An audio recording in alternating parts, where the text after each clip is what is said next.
My name is Richard Kozarski. I'm the author of Von, The Life and Films of Erich von Stroheim, as well as The Man You Loved to Hate, a feature-length documentary about von Stroheim released in 1978. I've been watching von Stroheim's films and writing about them for quite a few years. But now, thanks to this stunning new Blu-ray restoration, I finally have the opportunity of telling you everything you need to know about one of his most misunderstood films, Merry-Go-Round. Erich von Stroheim only directed 9 films, or let's say he started to direct 9 films. Several of them are notorious for having been cut to pieces after he completed them, like Greed and Foolish Wives. But there are ways historians can approach damaged works like that because a finished product really did exist at one point. Merry-Go-Round belongs to another group. Maybe we can call them metafilms, films that von Stroheim wrote, designed, cast, sometimes even began directing, but which, for one reason or another, he never got to finish. Queen Kelly is probably the best-known example of these, but Merry-Go-Round may be the most important. And that's because of Erich von Stroheim's autobiographical legend.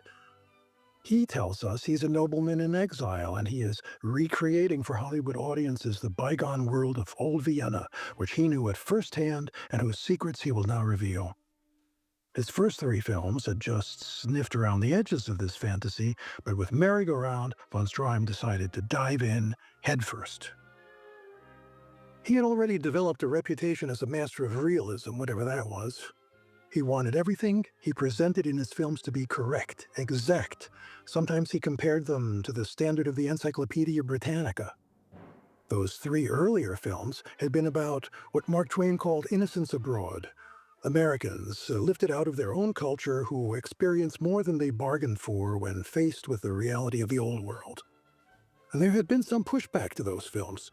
Foolish Wives, for example, was attacked as an insult to every American. Okay, so no more Americans in this film. This film will be about my town, Vienna, its people, its culture.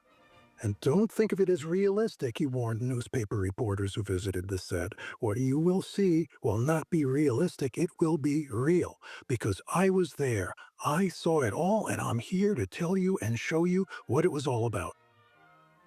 Look over there, he'd tell reporters. That carriage belonged to Emperor Franz Joseph himself. It really did. We imported it at tremendous expense. It's not a prop, it's the real thing. Just like the story I wrote. Better than a newsreel, which can only show you the surface. My film will expose what is under that surface. And only von Stroheim can do that for you. Certainly not someone like Cecil B. DeMille, because von Stroheim was part of this world and peels back its secrets as if he were bearing his own soul. And that's the way Merry-Go-Round was presented to its audience, not just by Universal, but by Erich von Stroheim himself. This is all, as we now know, bullshit. Earlier I used the term biographical legend, which is a more polite way to describe what's happening here. Look, a lot of immigrants, when they arrived in America, exaggerated their resumes. But how many of them turned those tall tales into art, in fact, into works of pioneering importance in the great new art of the 20th century? I'll be talking here about Merry-Go-Round, about how it was supposed to flesh out this fantasy biography, how it never really made it to the screen, and where it fits in von Stroheim's larger body of work. And when I'm finished, ask yourself, would this film have been better or worse if Erich von Stroheim had really been a true son of the Austrian nobility? Let's start from the beginning. On November 25, 1909, the German liner Prince Friedrich Wilhelm arrived in the port of New York. Among the many new immigrants, interviewed by the examiners at Ellis Island, was one Erich Oswald Hans Karl Maria von Stroheim. He described himself as a Hungarian clerk headed for employment at the Max Grab Fashion Company, an import house located at 38 East 21st Street in Manhattan. But he was no clerk and no Hungarian. His uncle Max might have served as a reference, but until the new immigrant developed a reasonable command of English nearly 2 years later, his employment opportunities would consist of an assortment of odd jobs. Wrapping packages, waiting on tables, even a brief stint handling horses for the New York National Guard. Most significantly, he was no Von. The facts hidden throughout his lifetime are these. Erich Oswald Stroheim was born in Vienna on September 22, 1885. His parents, Benno Stroheim and Johanna Bondi, were practicing Jews who registered the birth of their son Erich in the archives of Vienna's Jewish community. The elder Stroheim was a dealer in felt, straw, and feathers, and later became a hat manufacturer. Eric's upbringing was comfortably middle class, but he was restless and unhappy with the opportunities available to him. He had no taste for the business world, and a brief military career was completely undistinguished. Indeed, he seems to have deserted from the Austrian ranks rather abruptly just before his trip to America. All of this would be unremarkable but for the myth regarding his origins he constructed when he arrived triumphantly on the Hollywood scene in 1919 as the director of one of that season's most acclaimed films, Blind Husbands. A Universal Studio press release for that period announced him as the son of a German baroness and Austrian count, the graduate of a prestigious military academy, and a much-honored veteran of the War of the Bosnia-Herzegovina annexation. All of that was a fabrication designed to separate von Stroheim, we'll use his adopted name here, from the reality of his workaday origins, and provide as well an aura of authenticity for that vision of Habsburg culture which figures so prominently in his films. It's important to note that von Stroheim was working on this myth long before he entered films. He first ennobled himself for the benefit of the Ellis Island examiners, and when he married for the first time, on February 13, 1913, he swore in the marriage contract that his father was Benno von Stroheim and his mother was the Baroness Bondi. The need to lose himself in a constructed world of Austrian nobility was deeply ingrained and hardly an idea spawned by Hollywood publicists years later. Instead, von Stroheim would take advantage of Hollywood's myth-making apparatus to rebuild the Habsburg Empire across the backlots of Paramount, MGM, and Universal, casting himself as the handsome prince whenever possible. That first marriage to Margaret Knox of Oakland, California, was the result of a whirlwind romance and ultimately dissolved under the pressures of von Stroheim's inability to make a career for himself in the Bay Area. He claimed to have been sent there by the Max Grab Company while representing their line of imported fashions, but the job disappeared and he was again reduced to waiting on tables when Margaret first saw him. She was 6 years older than Eric and a member of Oakland's social set. They lived together at her cabin in Mill Valley for over half a year before the wedding, an unusual breach of decorum for that period. And it was here that Margaret Knox encouraged von Stroheim to try his hand at writing. His first play script, In the Morning, copyrighted in 1912, is a sketch for the great films to follow. A tale of Prince Nicky hounded by moneylenders and his true love Mitzi. But the play did not so. He claimed at one point to have submitted it to Bronco Billy Anderson's S&A Film Company as a possible movie script, and S&A did operate a film studio nearby. But as von Stroheim eventually grew bitter and even violent, Margaret left him and sued for divorce. He fled San Francisco for Lake Tahoe, already a popular resort region far in the northern mountains of California. Again, his occupations were menial, serving as a tourist guide and handling horses.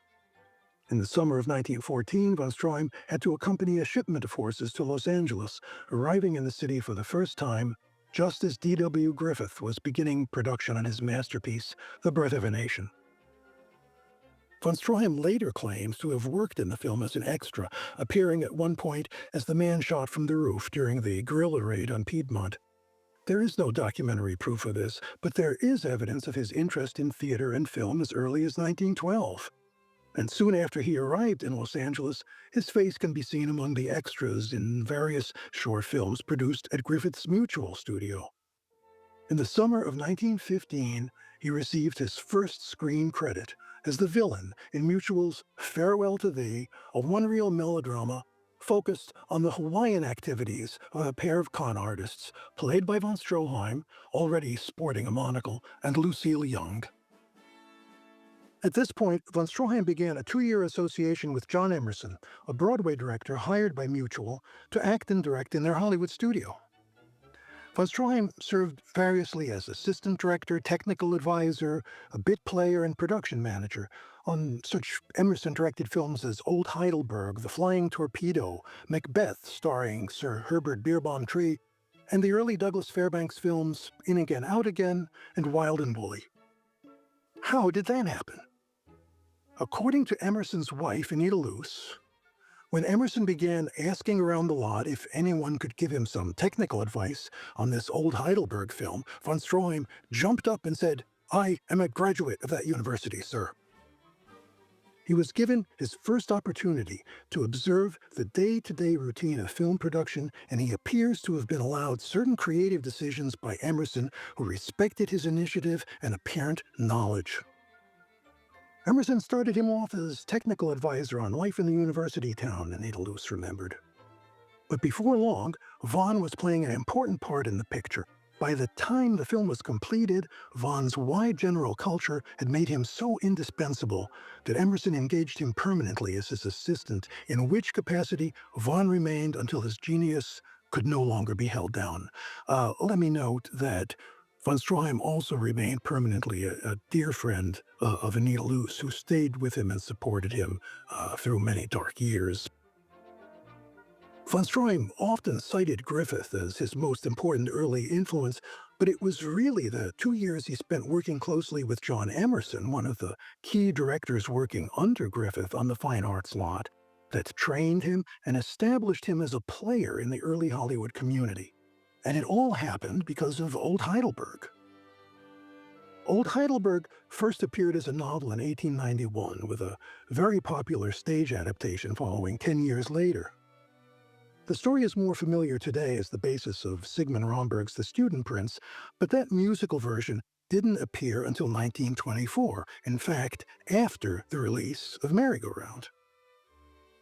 Emerson's 1915 film uses the bare bones of the old Heidelberg plot, but adds a great deal of unique material that can only be described as Stroheim-esque. Yes, von Stroheim was heavily influenced by the narrative structure of old Heidelberg, and he made use of its conflict between duty and romance in most of his imperial films. But if he took from this story, then he also added something to it of his own. His hand is visible quite clearly in Emerson's film, not only in the arrangement of background action, which might be expected of an assistant director, but in that characteristic obsession with fate that strikes any viewer familiar with von Stroheim's own films. In the original, young Prince Karl meets the charming Katie during his student days at Heidelberg. But this imagistic whirl of romance, drinking parties, and student corps festivities is doomed to fade, and he must give up Katie and the world of his youth when duty calls him to the throne. Changes in the film version turn this schmaltzy tale into a much more somber and realistic drama. War is always in the background. Katie's father returns with one arm and one medal. The title announces the reigning prince has ordered that each crippled soldier be given a hand organ. A suspiciously Stroheim-esque notion. Later in the film, a large-scale war breaks out that is also unmentioned in the original texts. The prince is against the war, and so are the people, who turn to rioting in the streets. When Karl assumes the throne, he calls the whole thing off, but he still cannot have Katie. A lot of footage and money was spent in adding this anti-war spectacle, which critics at the time attributed to the hand of D.W. Griffith, then just completing his pacifist masterpiece, Intolerance. The adaptation has added a level of grim reality that shifts the story from just another impossible romance into something much more fatalistic. The question remains, who was responsible for this change in tone? Emerson was a major Broadway director and would have been expected to provide his own adaptation. Would he have paid attention to the eager, dramatic suggestions of his new assistant? Or was it the assistant who found Emerson's adaptation so compelling that he later incorporated much of it into his own work? Unfortunately, there are few surviving Emerson films to help us identify his own hand here, and those that do exist are mainly Douglas Fairbanks comedies written by Anita Luce. Inserting the war was obviously a topical consideration and allowed the introduction of strong pacifistic sentiments then popular on the Griffith lot, where Intolerance was being made. Von Stroheim might have suggested playing the romance against the war, or the idea might have come from supervisor Griffith, whose own films frequently made use of this device. In any case, von Stroheim was close enough to the decision that his future script for Merry-Go-Round must be read accordingly. But certainly, von Stroheim is visible here in the background details, in the customs and costumes of the students, in the one-armed organ grinders who provide ironic counterpoint to the play's lovely romantic militarism, and especially in the details surrounding the duel scene, yet another episode missing in the original that suggests the influence of the film's technical director. Wallace Reed played Prince Carl and Dorothy Gish was Katie. Neither actor has much Viennese authority, but there is little that von Stroheim could have done about that.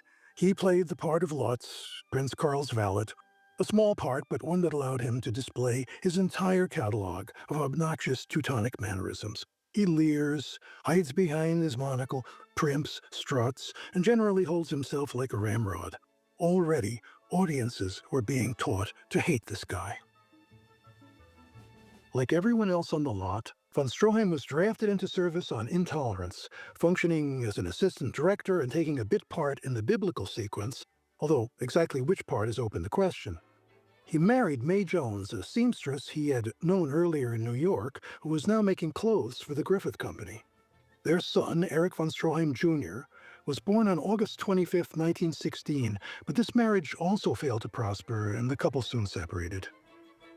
When America entered the World War in 1917, von Stroheim was dropped from the Fairbanks production unit, purportedly on account of the sound of his name. Possibly, some others, like Gustav von Seifertitz, actually changed their names completely during the war. But for von Stroheim, the war opened up new opportunities, and he began to specialize in horrible Hun roles. He was in Griffith's Hearts of the World, on which he also served as technical advisor, and appeared in such lesser efforts as For France, The Unbeliever, where he leads his troops in executing an old woman hostage and her infant grandchild, The Hun Within, and the notorious The Heart of Humanity, in which he tosses a crying infant out of a window when the noise distracts him from his rape of a Red Cross nurse. Promoted as the man you love to hate, von Stroheim was apparently given considerable leeway in handling these episodes, writing and possibly even directing many of his own scenes. The close of the war brought an end to such roles, but von Stroheim had gained entree to Universal during production of The Heart of Humanity and managed to convince studio head Carl Laemmle to let him star in and direct his own script, The Pinnacle. Carl Laemmle was known in the business as an inveterate gambler, as well as a man with a weakness for hiring his relatives and other recent arrivals from the old country. Stroheim may have appealed to him on this level, and the cost-conscious Laemmle, no doubt, saw a bargain in the terms von Stroheim was offering. He would give Universal the script for nothing, and take only $200 a week for playing the leading role. With a budget of only $25,000, the project was irresistible, and von Stroheim began shooting on April 3, 1919. The Pinnacle, renamed Blind Husbands because someone at Universal noticed that there was no card playing in it, was not only a surprise box office hit, but a major artistic success.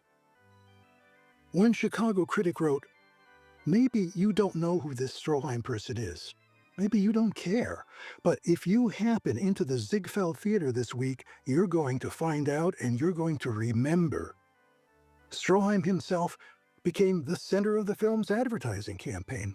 One poster showed only his face, not in costume, and referred to him as the genius who conceived the idea, wrote the story, directed the production, and plays the leading role in the most enthralling picture of modern times, Blind Husbands. This was the first piece of auteur film advertising in Hollywood history. Don't see the film because it is exciting or romantic, but because it is the work of a genius, a master of the new art who can write, act, and direct. Even D.W. Griffith wasn't acting in his films. Years later, Orson Welles won similar acclaim for writing, directing, and starring in Citizen Kane, but everyone had expected big things from Welles, who had a track record. Von Stroheim was almost unknown, recognizable mainly as a villain in World War I propaganda films. How did he manage to pull this off? Who was this Austrian count anyway? What was his secret? Von Stroheim quickly became the big man on the Universal lot, and, let's face it, unlike Citizen Kane, his film was making a lot of money. His next film, The Devil's Passkey, now lost, was less spectacular, but then came the painful and protracted shooting of Foolish Wives. Von Stroheim shot for 11 months and spent over $1 million before Irving Thalberg, Universal's new production head, forcibly shut the picture down. Von Stroheim managed to cut the picture to 30 reels, about twice as long as The Birth of a Nation, in which version it was shown to critics at Universal City in August of 1921. The studio cut that version in half by the time of the premiere in January. Much of it was now incomprehensible. Von Stroheim, in New York, to promote the opening, told reporters that Universal was showing only the skeleton of my dead child. And then cutting another hour for the general release version didn't help any. Foolish Wives sold a lot of tickets, but not enough to earn back its $1 million negative cost. But the controversy that surrounded it turned the film into an unprecedented media event that firmly established von Stroheim as a major figure in the industry. Whether they loved his film or hated it, critics were now discussing him in the same breath as D.W. Griffith, Cecil B. DeMille, Rex Ingram, and Maurice Turner. This extravagant reception was not simply the work of Universal's publicity mill, but a genuine outpouring of interest in a man the public recognized as an extraordinary talent. For a time, New York's Central Theater was packed with the curious, and though censors and critics continued to rage, it seemed that the film might still go on to sweep the country. Griffith's Orphans of the Storm, which had opened earlier that month, was nearly ignored by the press as Foolish Wives monopolized New York's attention. True, much of this concern was wildly critical and often tinged with post-war xenophobia, but each new attack only seemed to fuel von Stroheim's fires. He moved into the old Waldorf Astoria Hotel and poured out his heart to sympathetic journalists like the New York Tribune's Harriet Underhill, damning the studio and savaging his critics.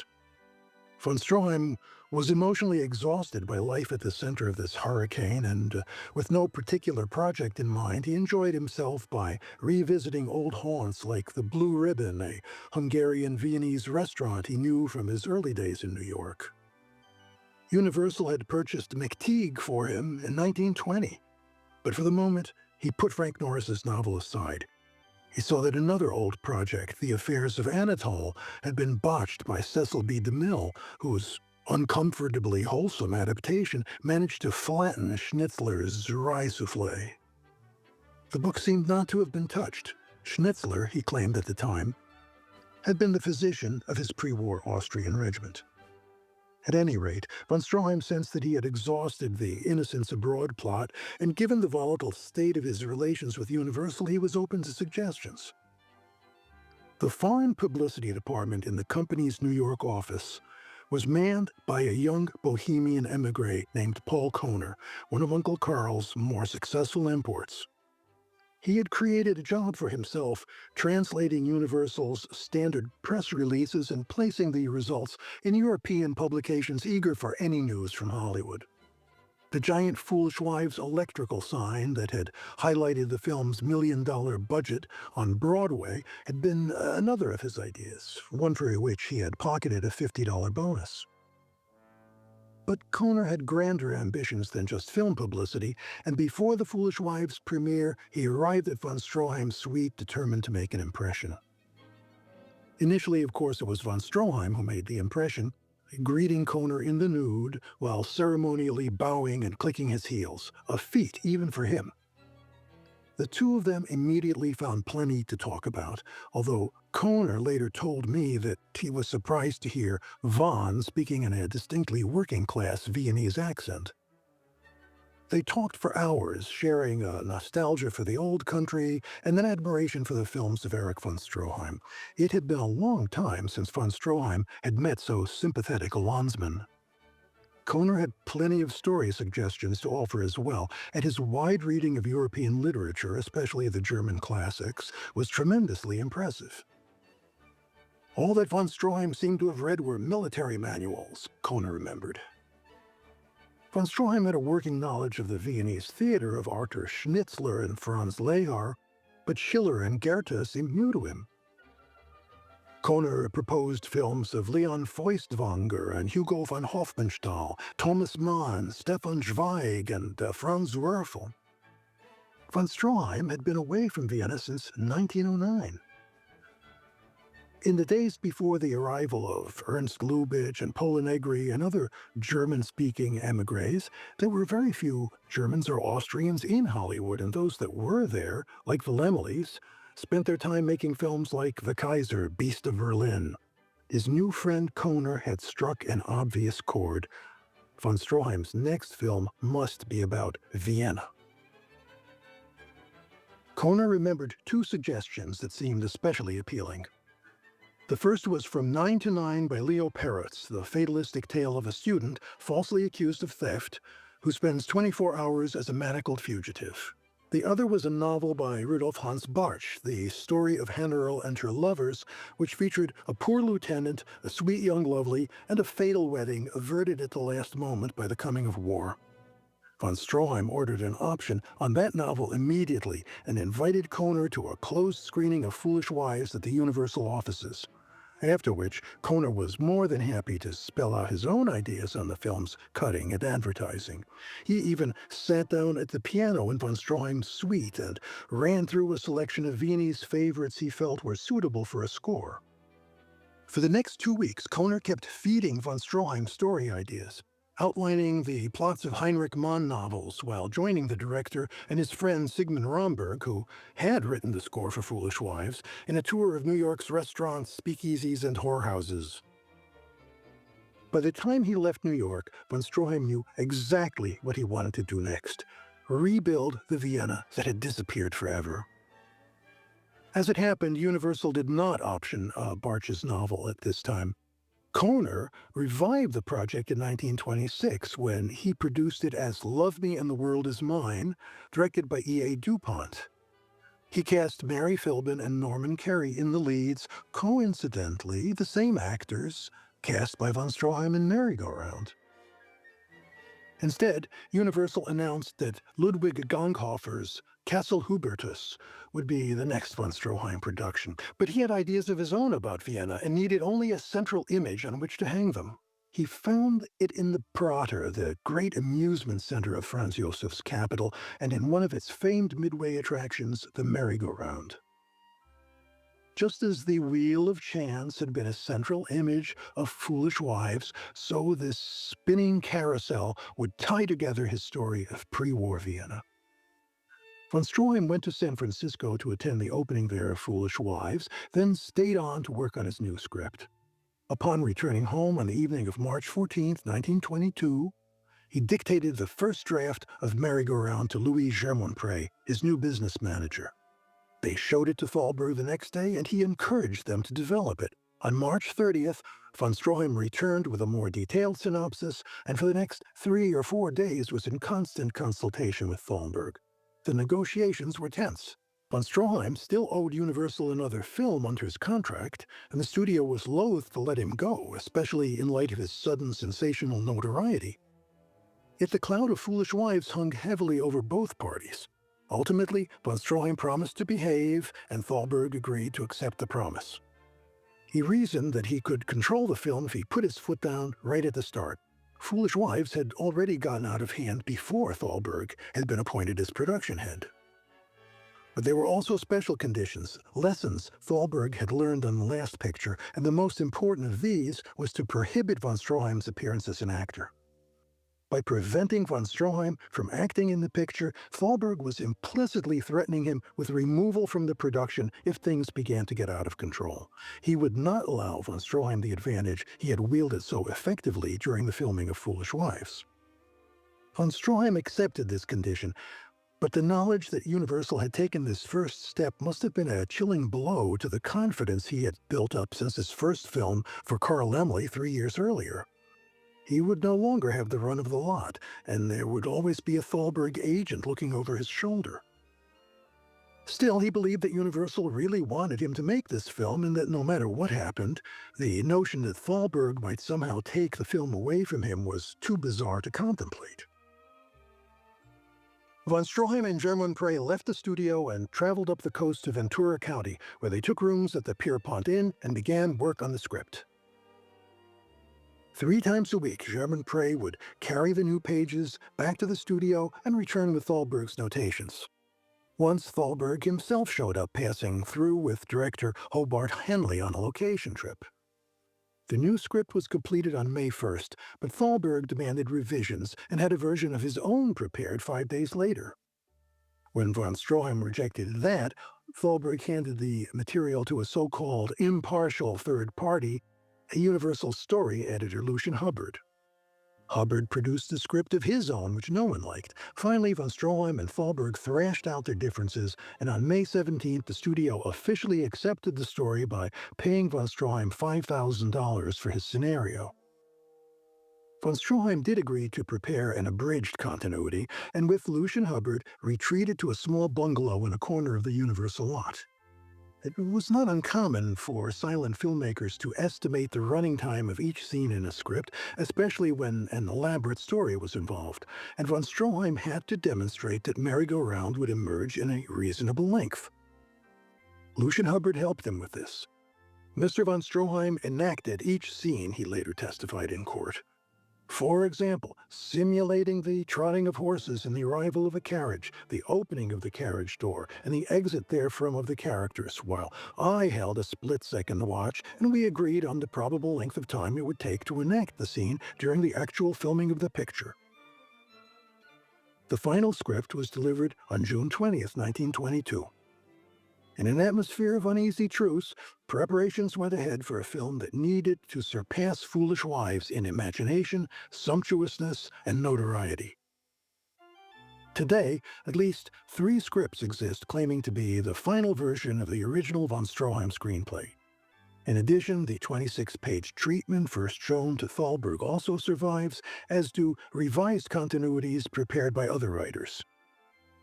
All 4 von Stroheim drafts feature the same cast of characters and the same general plot structure. They differ in incident and in the refinement of various motifs, and although none is dated, a 976-scene version preserved by Universal seems to embody his concerns most fully. Now, in those days, the word scene in a scenario is closer to what we would think of today as a shot or a setup. So let's take a few minutes now to summarize von Stroheim's shooting script, the film that he hoped Universal would really allow him to make. A montage introduces us to Vienna with a code of morals all its own, bravely idling away the hours to the strains of Strauss and Lehar, not knowing of tomorrow. To illustrate this, a trick shot is indicated to show a composite Viennese orchestra in which Mozart, Beethoven, and Schubert, as well as Gustav Mahler, Fritz Kreisler, Franz Lehar, and a host of others, all keep time in waltz tempo.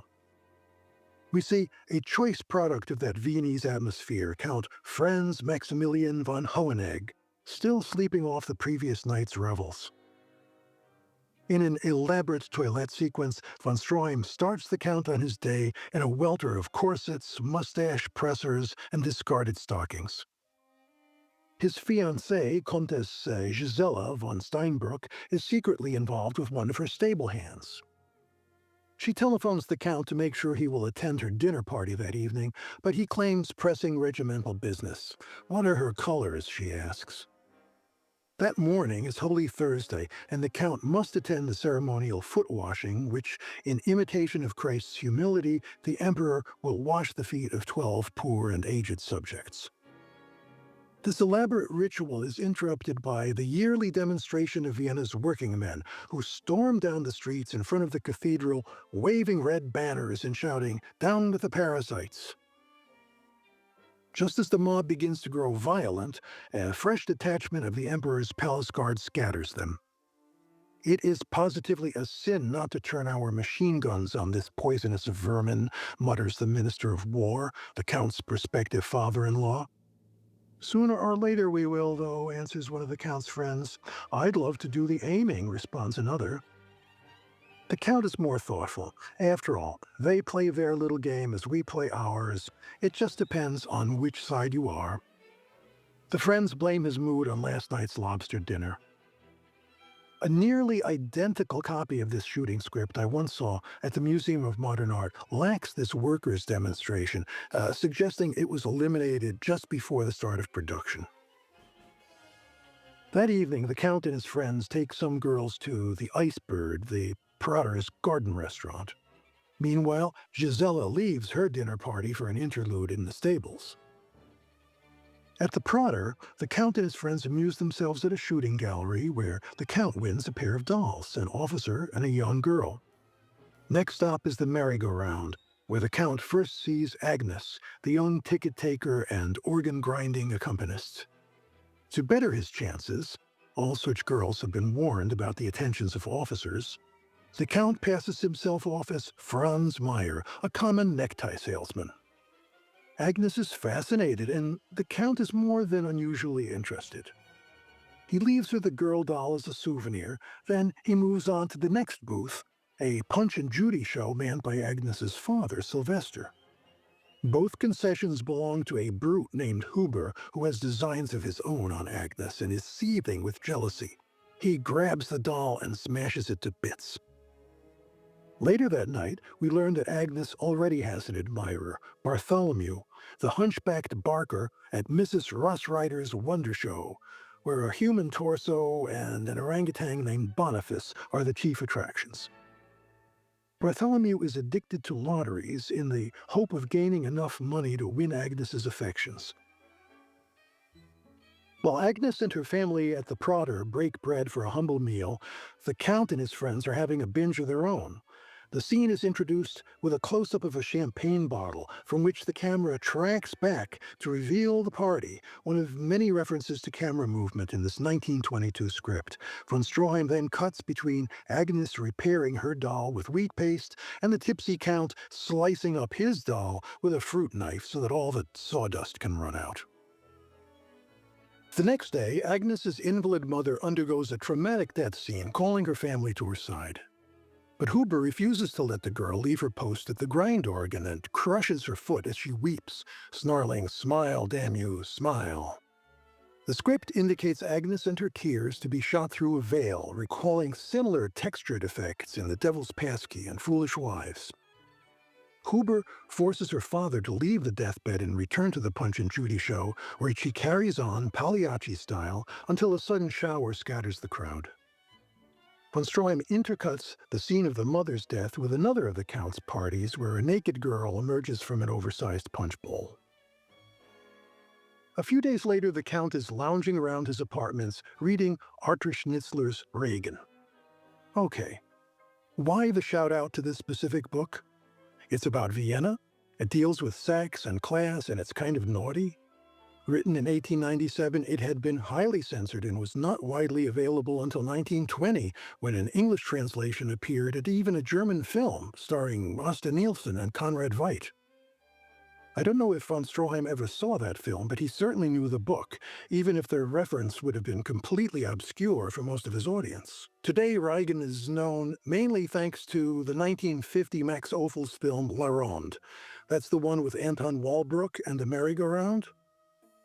But there is no merry-go-round in the original, which was published in English as Hands Around.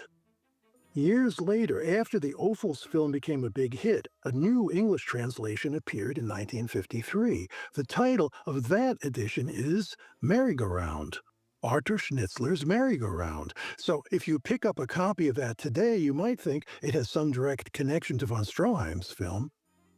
Sorry, it's really more Max Ophuls. In any case, while reading the book, the Count catches sight of the little doll, which causes him to think again about Agnes, and he returns to the merry-go-round to find her. Huber tells him that she has been fired for being a tramp, but in fact she and her friends are away at her mother's funeral.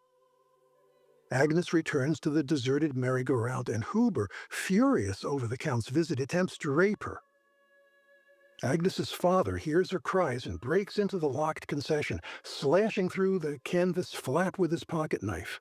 After a terrible fight, Sylvester is hauled away in a police wagon. Next day, Agnes and Bartholomew go to St. Stephen's to pray for her father's release, and on leaving, they see the Count emerging from Mandelbaum and Rosenstein's haberdashery. She assumes this is where he, Franz Meyer, works, and he plays along. On hearing her story, he instantly hatches a plan and claims that he knows somebody who can help her free her father. Leaving Bartholomew stranded on the sidewalk, the Count takes her to Madame Elvira's house of assignation, mounting an elaborate charade to impress Agnes with his concern. Elvira disappears, ostensibly to make arrangements for their release, but actually to sit in the next room, occasionally looking up from her copy of Dr. Freud's Psychoanalysis to peek through the keyhole. As with the allusion to Schnitzler, this reference to Sigmund Freud is another of the name-dropping clues that von Stroheim plants in the script for the benefit of those viewers in the know. Unfortunately, neither of them make it into the release print. As soon as they are alone, the Count begins to romance Agnes with sweet talk and violins, when suddenly the bare male animal in all its ugliness emerges, and he drags the struggling girl off to a couch. "You are just like Huber and the rest of them," she screams. But the Count's better nature stops the assault, and he apologizes, making up to her later as he drops her near her home. As the Count drives away, Agnes buys a sausage from the street peddler and is shocked to discover pictures of the Count and his fiancée in the newspaper used to wrap the wieners. The resemblance to Franz Meyer must be a coincidence, she thinks. At her birthday party, Gisela breaks off her engagement to the Count as they waltz across the dance floor. She has no interest in an arranged marriage, and anyway, didn't she see the Count outside the cathedral the other day, flirting with democracy? In a lengthy dance medley, which ends to the strains of the Merry Widow Waltz, she announces herself a truly modern woman and offers a toast to love. The Count is surprised, but also a little relieved. That night, Gisela runs off with her groom.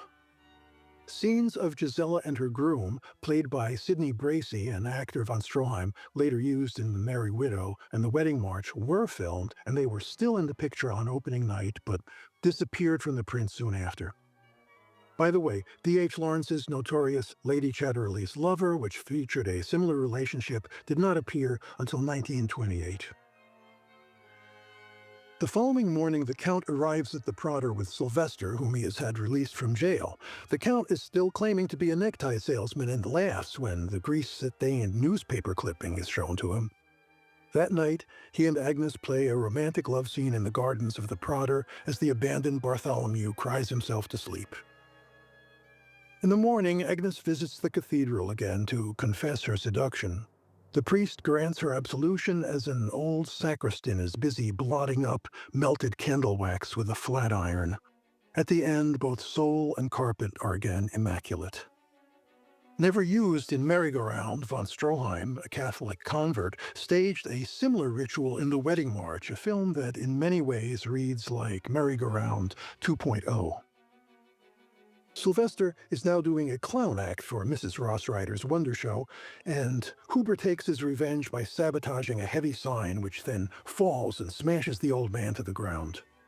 An ambulance rushes him to the hospital, which is just that day being inspected by the Emperor and the Count.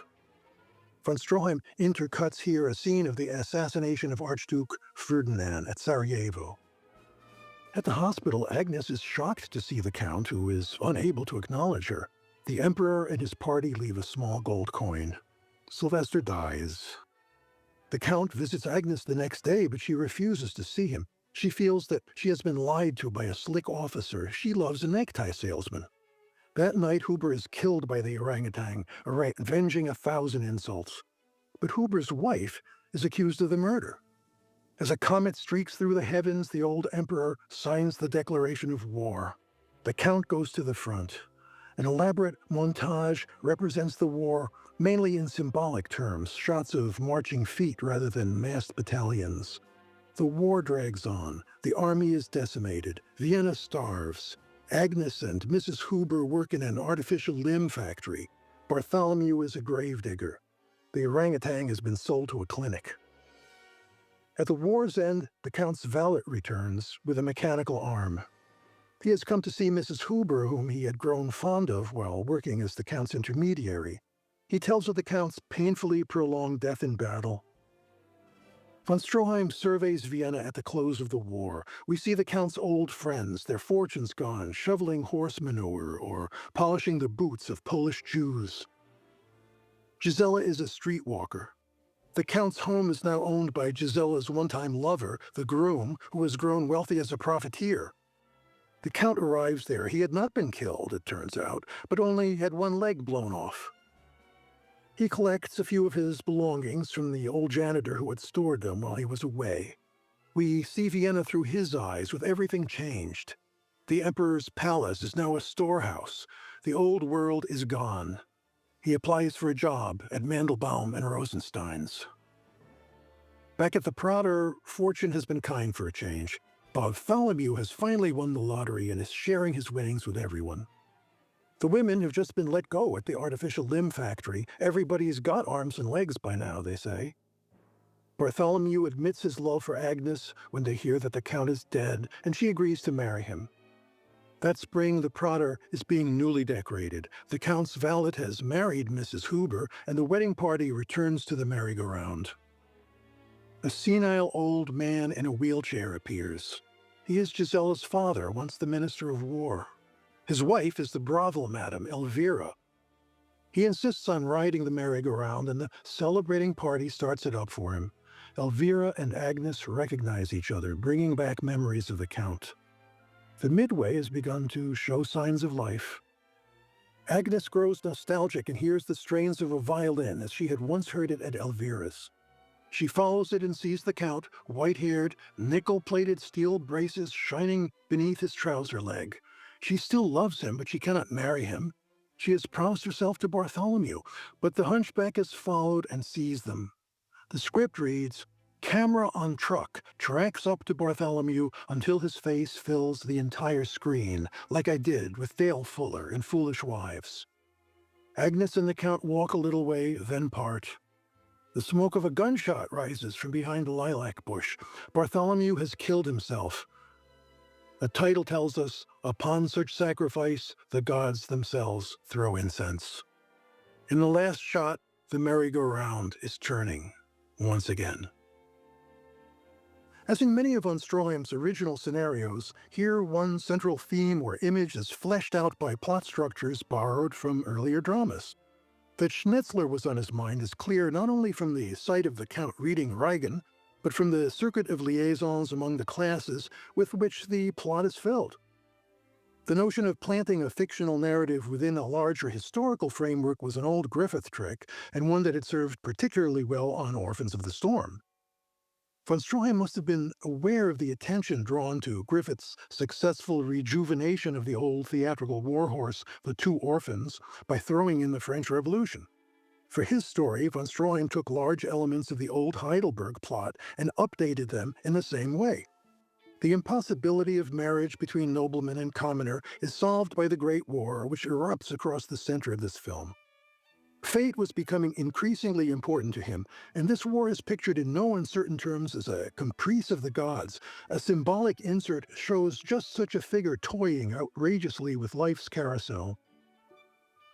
We've discussed already that John Emerson's film of Old Heidelberg, on which von Stroheim worked as an actor and assistant director in 1915, also incorporates a great war to resolve its romantic dilemma.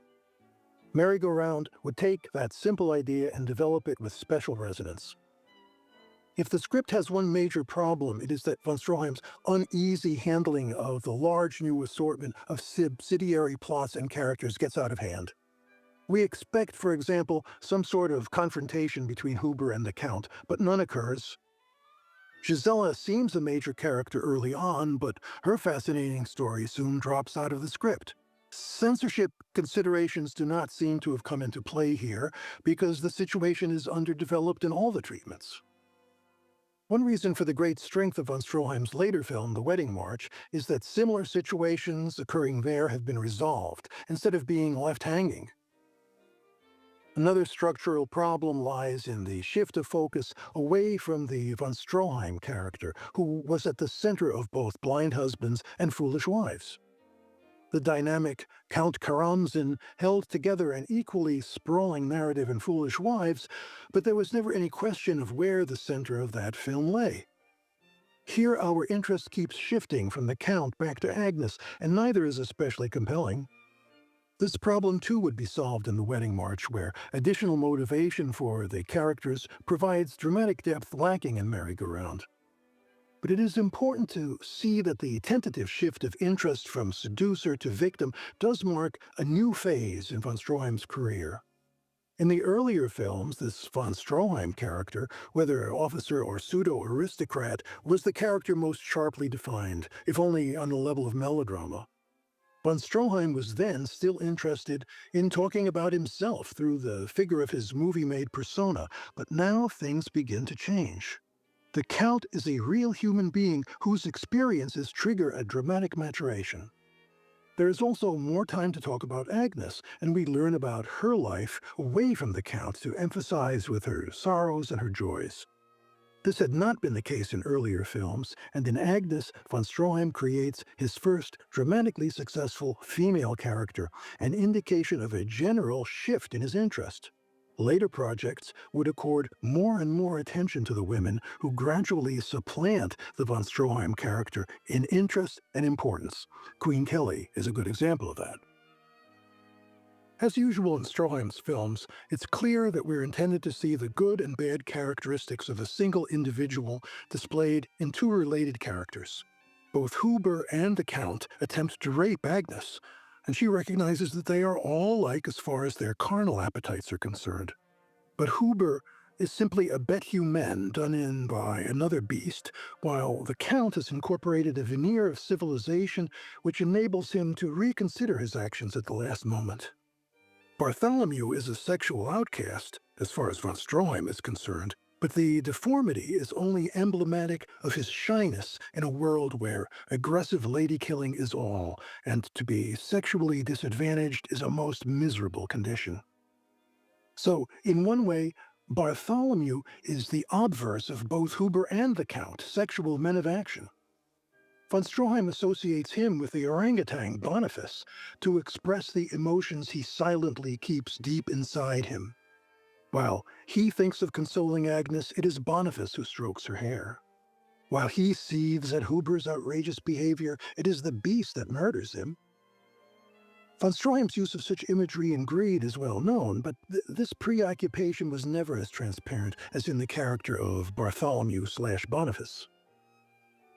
One should not get the impression, though, that Merry Go Round is nothing but a pastiche of von Stroheim's stock formulas overlaid on an early sketch of The Wedding March. For even in that great film, von Stroheim shies away from dealing with the ultimate horror, post-war Vienna. To him, this is a dead city with gaiety and life drained out of it. Von Stroheim had been getting updates on the situation in Vienna from his father. A Universal press release claimed that Count Benno von Stroheim was serving as the film's technical advisor in Vienna. But no matter how strongly he underlines the decadence of the Habsburgs, we are forced to sympathize with their world of old Vienna in the powerfully nostalgic homecoming episode. The sequence recalls the Little Colonel's return to Piedmont in Griffith's The Birth of a Nation, and with similar intent.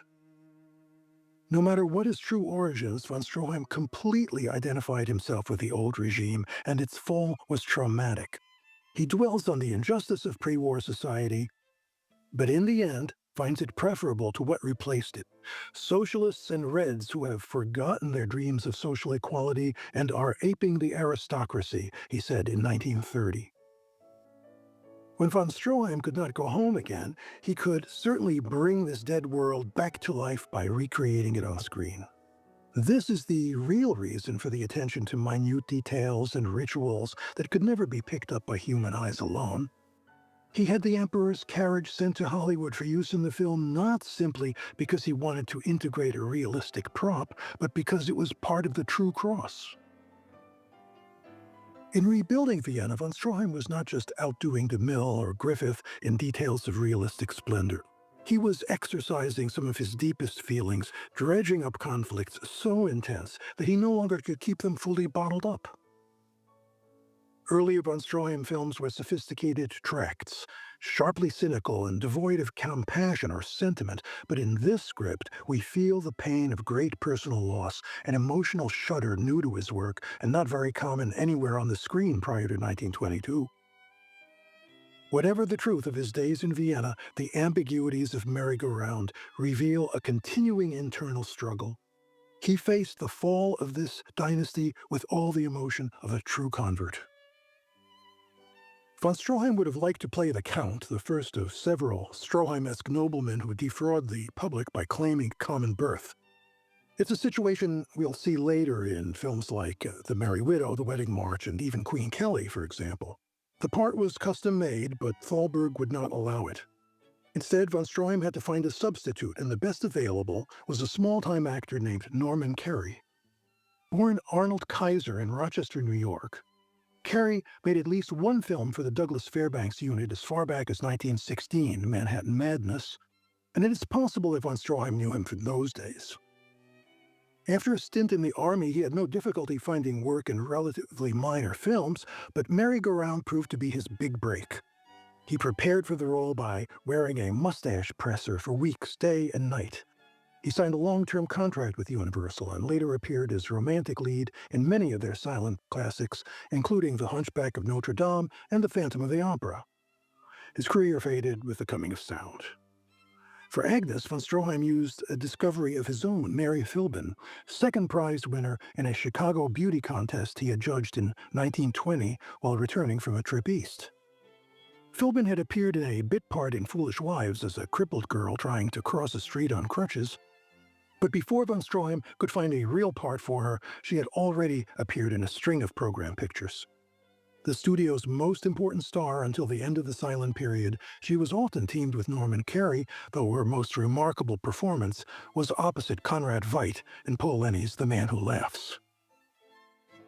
The original synopsis shown to Thalberg in March indicated a few of the performers whom von Stroheim had in mind, notably Mary Philbin and stock company members Maud George as Elvira, Cesar Gravina as Sylvester, and Dale Fuller as Mrs. Huber. Von Stroheim's original choice for Gisela was Gertrude Astor, a tall blonde noted for her vamp routines and today remembered best from such films as The Cat and the Canary and Harry Langdon's The Strong Man. But just before shooting, von Stroheim replaced her with Dorothy Wallace, a James Montgomery Flagg model with only one previous film to her credit. Although her brief appearance in the film as released is entirely credible, this was her last credited screen role.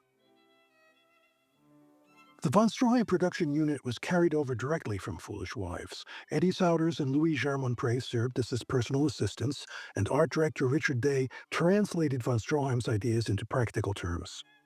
The Prater would be the main attraction here, but there were still palace interiors to design and outside locations to pin down. Standing sets at the Goldwyn studio would be used for palace exteriors, and some street scenes as well, while the lobby of the Los Angeles Examiner building doubled as the foyer of the Count's apartments. Ben Reynolds was replaced behind the camera by Charles Kaufman, but William Daniels remained on second camera. Von Stroheim's technical advisors, Albert Conti and Ned Lambert, would be of even greater importance here, Conti also being assigned a role as one of the Count's fellow officers. There was another member of the team, a man not selected by von Stroheim but still very much a part of the proceedings.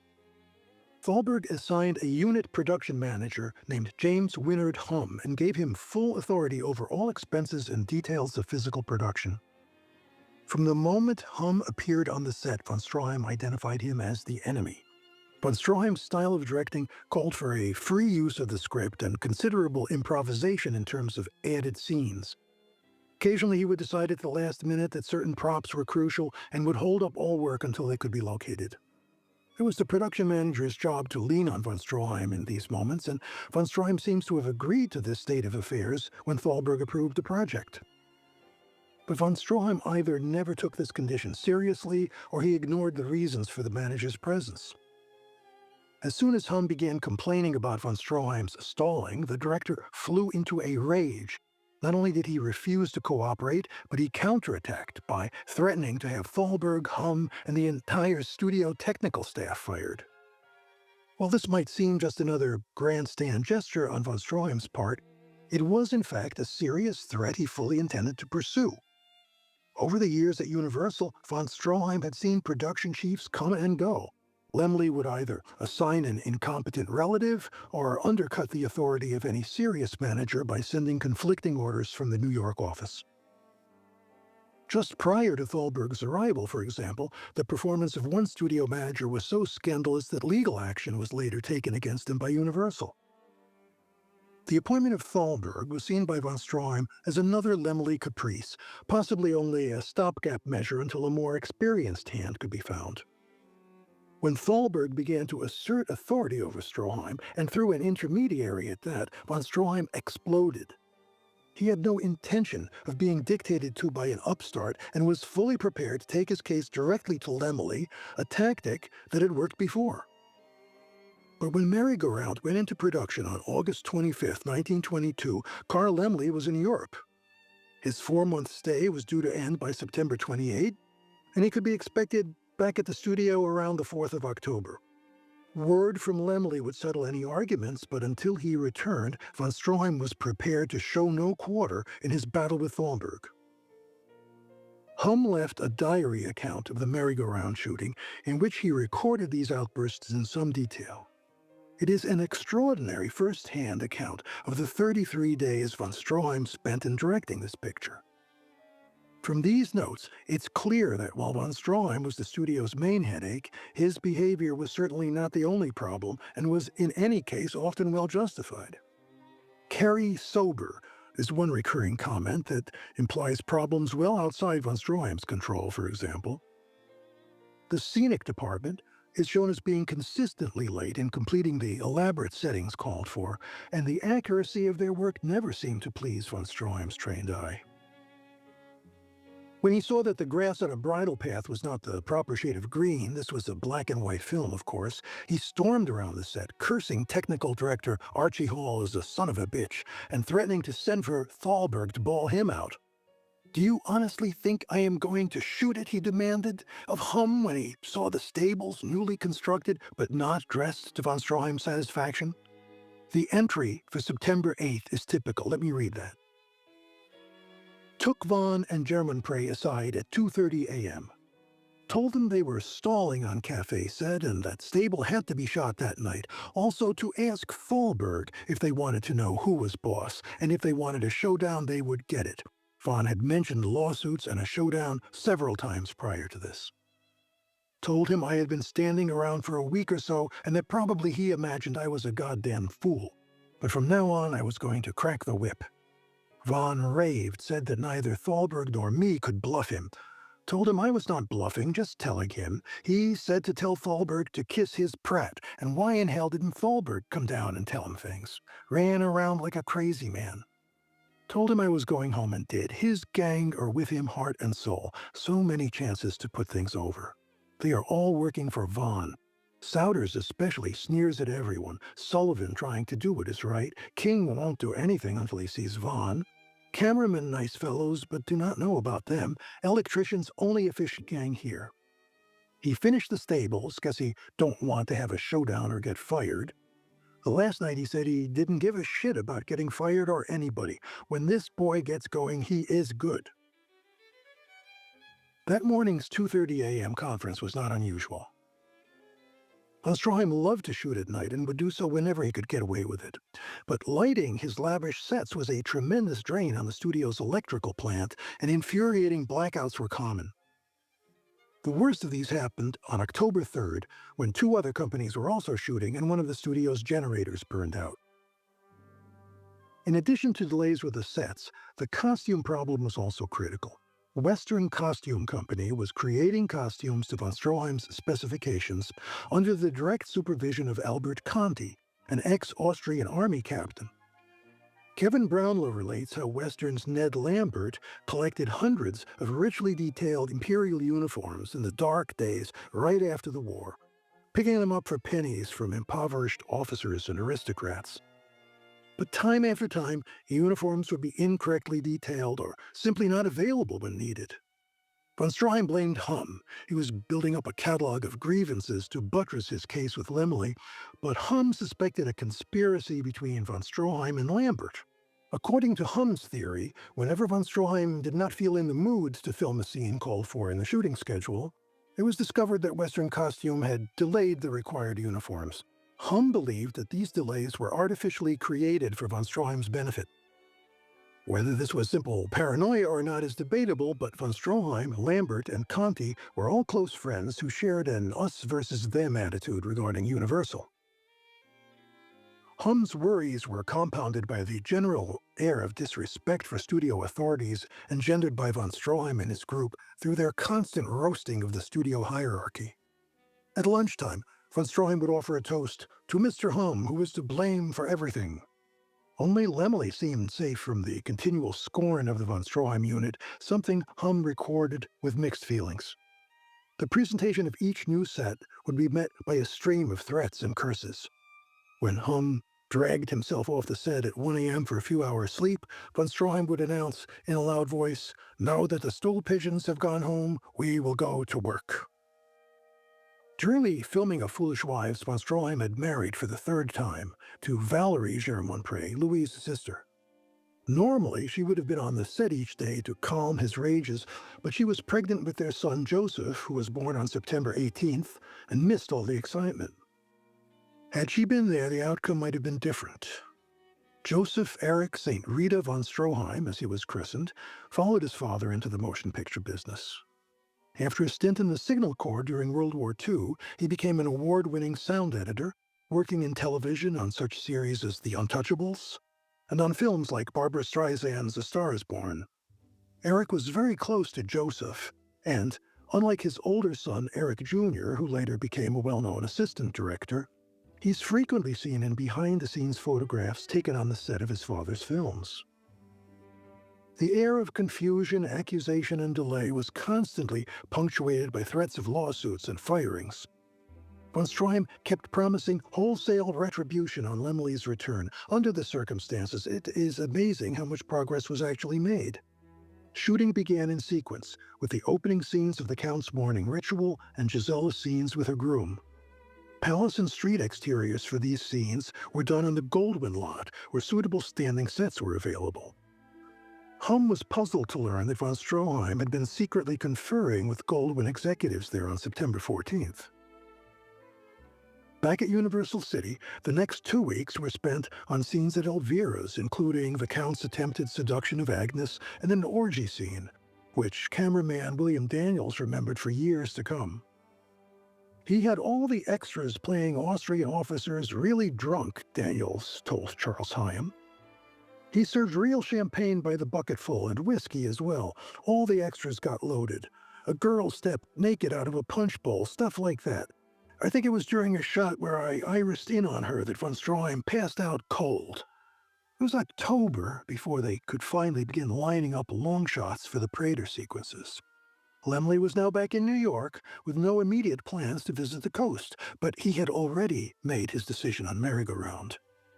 On October 3, von Stroheim was finally ready to shoot in the Prater when the roof began to cave in.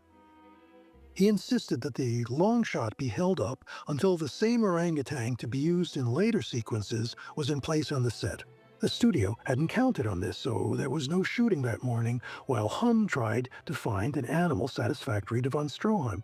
Let me note here that Universal had a resident orangutan named Joe Martin, who was the star of his own series of short comedies. But von Stroheim and Joe Martin did not get along, so Universal had to bring in an outside orangutan for these scenes. After lunch, von Stroheim decided that the orangutan really wasn't necessary and prepared to go ahead with the shot when a streetcar ran off its track in the middle of the Prater. "Mr. Hum, you will please note that the streetcar is off the track and now I have to wait till the sons of bitches put it back." As work prepared to go on into the night, the entire studio electrical system broke down. Novelist Georges Louis was visiting the set that night. There was nothing to see most of the time, she remembered. A lot of foul actions on the part of the employees of Universal, a lot of double-dealing, a lot of crookedness, a lot of backbiting among the personnel, a lot of fighting around and scrapping, a lot of extras running around the lot without anything to do because the lights were out, a lot of inefficiency and incompetence, and I was thoroughly disgusted.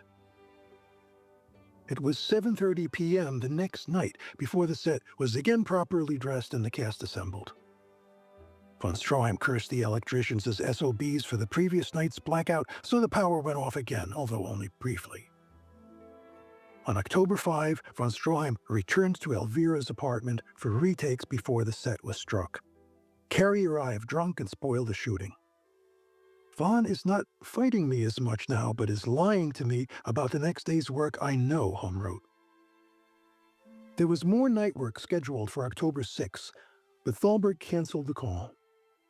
At 5 p.m., he informed Hum of his final decision to fire von Stroheim and replace him with another director, Rupert Julian. Von Stroheim arrived on the set at 8, and together with Louis Germonprez was called directly to Thalberg's office. Studio counsel Edwin Loeb had composed a 2-page letter over Thalberg's signature, informing von Stroheim of the reasons for his dismissal. The administration had prepared its own ammunition.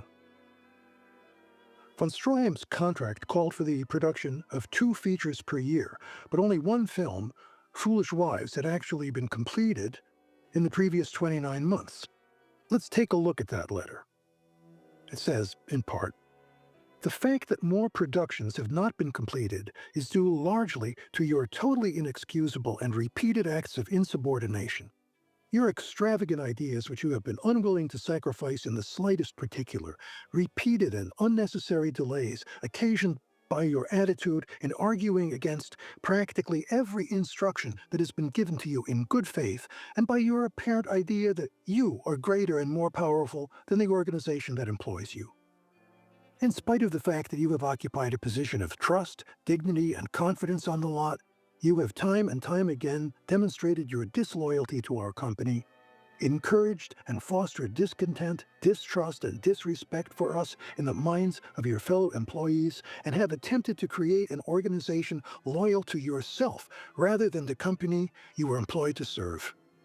Among other difficulties with which we have had to contend has been your flagrant disregard of the principles of censorship and your repeated and insistent attempts to include in the scenes photographed by you situations and incidents so reprehensible that they could not, by any reason, possibly be expected to meet with the approval of the Board of Censorship." They were probably thinking of some of the footage shot at Elvira's apartments during the orgy scene, but according to Denise Verneck, Stroheim's longtime companion, in a 1978 interview, what the studio really focused on were scenes in which Norman Carey disrobes and steps into his bath. Von Stroheim had filmed this action in one uninterrupted take, intending to cut away from any footage actually showing Carey in the nude. But Universal was not interested in any explanations and decided to make a point of the scene. Hollywood legend pictures a 20-year-old Thalberg bravely standing up to his uncontrollable employee, an image that may be true to the letter of the event, but Hum reports simply in his diary, "Loeb fired him." There were no hysterics. Von Stroheim walked quickly back to the set and informed his people, then left the studio. Irving Thalberg, studio attorney Edwin Loeb, J. Leonard Hum, and general manager Julius Bernheim, practically the entire top echelon of the studio, made their own announcement to the company after von Stroheim had left. Thalberg explained his decision, introduced the new director, Rupert Julian, and set a new call for the next evening. News of this firing shot through the studios like wildfire. Von Stroheim disappeared from Hollywood and raced to New York. He confronted Laemmle with his arguments, but the old magic was gone. Now it was Thalberg who was irreplaceable. Von Stroheim had been shooting for 6 weeks, but how much of the picture had he actually completed? In sworn depositions taken in 1927, Germonprez, Hum, and von Stroheim all agreed that 1/3 of the script had been shot. Thalberg estimated only 25%. In a letter to the New York Times, Julian claimed that von Stroheim had shot 271 scenes, which would be closer to Thalberg's figure. Not only was the studio upset about von Stroheim's costly stalling, but they felt that the script needed further cutting to bring it in at a reasonable cost and within the censor guidelines. Rupert Julian was brought in to execute these orders. How Thalberg came up with Julian is unclear.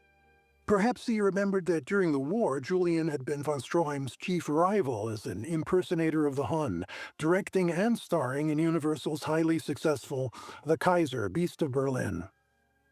But the only thing Julian had directed lately was a cheap little western called The Girl Who Ran Wild. It is likely that none of the better-known directors on the lot wanted anything to do with von Stroheim's dismissal. Thalberg was establishing a dangerous precedent in asserting the primacy of the studio over any director. Prior to this incident, men like D.W. Griffith and Rex Ingram were considered a breed apart, directors whose judgment and experience far exceeded that of any studio executive.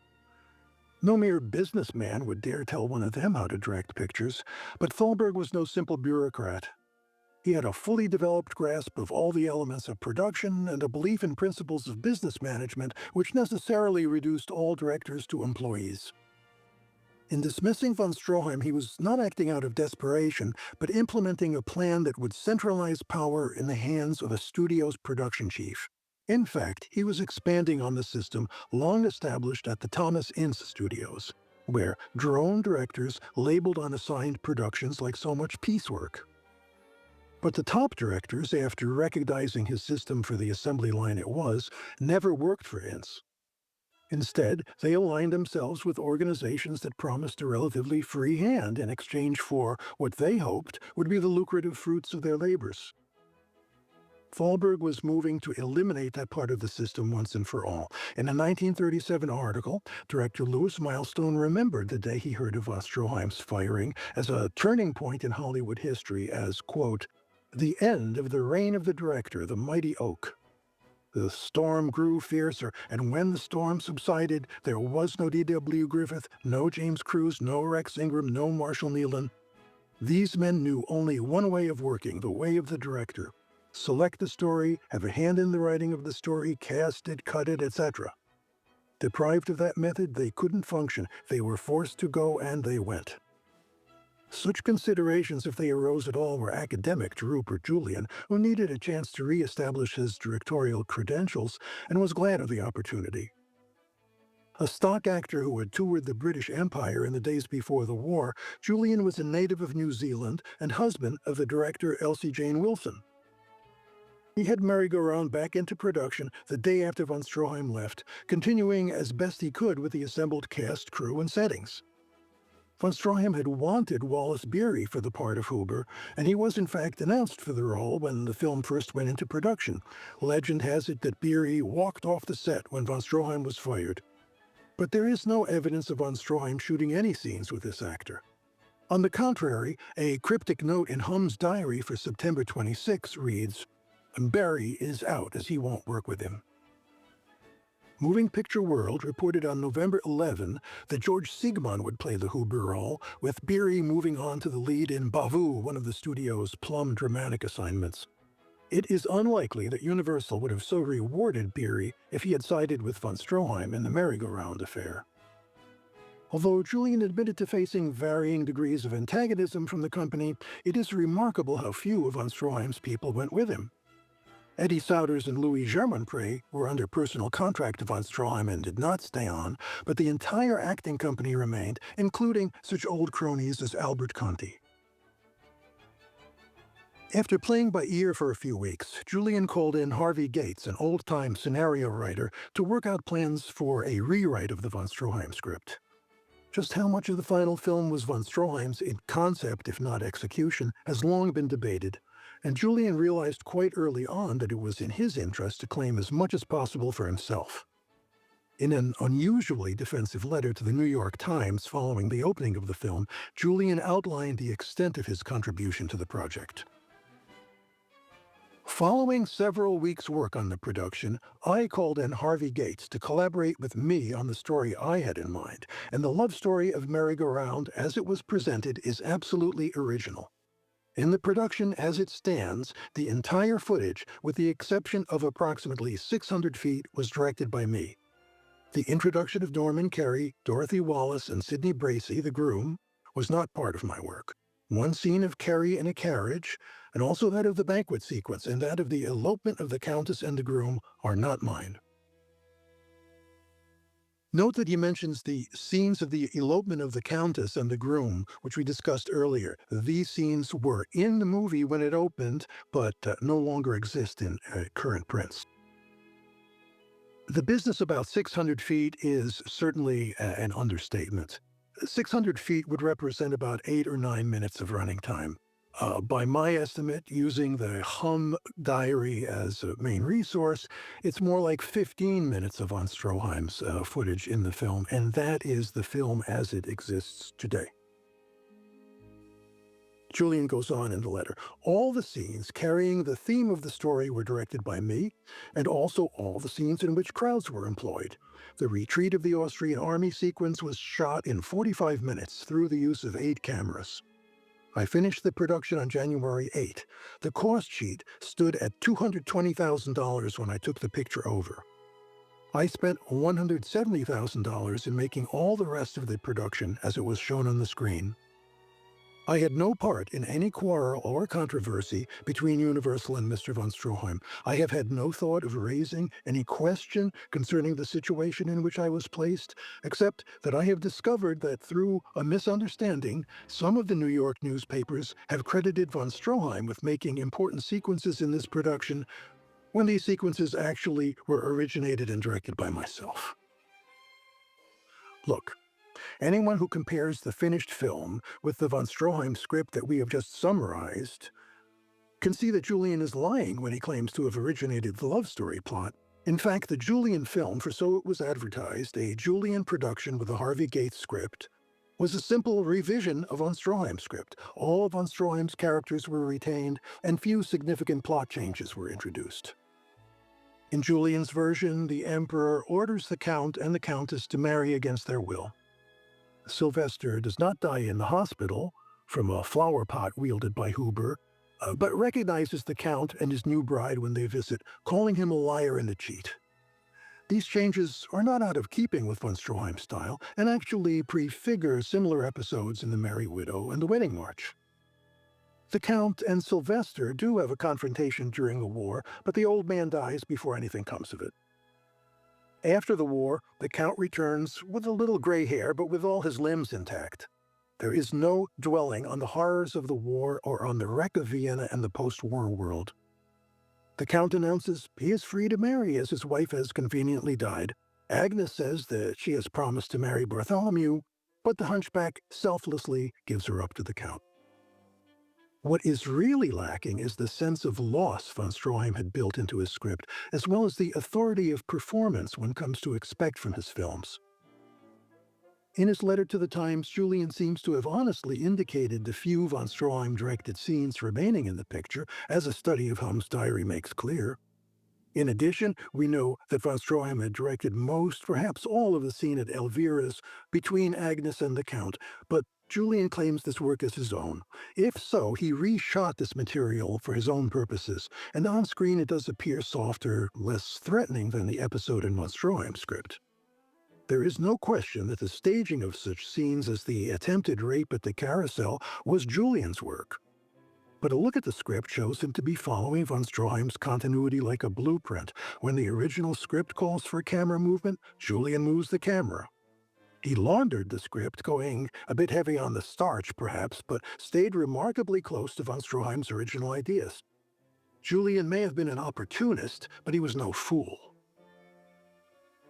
Barely a week before the opening, Universal submitted Merry-Go-Round to the censorship office of New York State's Motion Picture Commission. The censors ordered 17 cuts, half of them relating to the violent actions of the Huber character played by George Siegmann. As we've noted, von Stroheim directed none of that footage.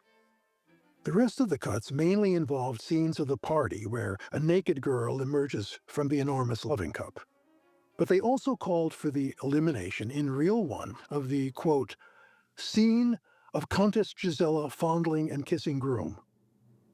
But 3 days later, they changed their mind and agreed that the caressing and kissing scene would be permitted. So it was seen at the opening. Unfortunately, all that survives of it today are a few stills. I should point out here that these lists of local censor demands, which differed from state to state, only affected the individual prints to be exhibited in that state. The negative would not have been cut, which is why nearly all of the New York censor demands still exist today, except for that fondling scene.